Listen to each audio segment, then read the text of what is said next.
Since the introduction of foxes and cats to Australia, the bandicoot has really suffered a high rate of predation. So the thinking is that we could use these guardian dogs that have been used for hundreds of years to protect livestock, to protect the bandicoots, mostly from foxes, but also, from cat predation as well, just by being in the same place at the same time. Okay, so you've chosen a species that naturally likes to guard animals? That's right, yeah. So they're Maremma dogs. And are you training them to guard the bandicoots themselves? It's a really interesting take on this in that the dogs will bond to whatever they're protecting. So they want to bond to a flock. Unfortunately, the bandicoot, it's solitary, it's nocturnal, so really difficult to get a Maremma to with bond dogs. to a bandicoot. So the thinking was we can bond them to a flock of sheep. The bandicoots and the sheep both enjoy the same natural habitat.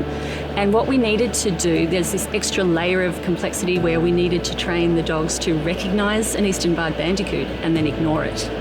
Right. Yeah, you don't want them thinking it's a fun toy. Exactly right. So we have them in the habitat. They're bonded to the sheep. They're moving around that environment. They're moving around the reserve, marking their territory with scent, and that's going to deter any foxes and cats. And so the bandicoots will actually benefit from their presence on the site. Such a creative approach to it, to think about it that way and to get over those obstacles. I mean, we're faced with challenges all the time in threatened species conservation. So with the bandicoots, they're doing well when they're behind fences, and we can keep those fences intact and keep foxes and cats out, but that's hugely expensive and difficult.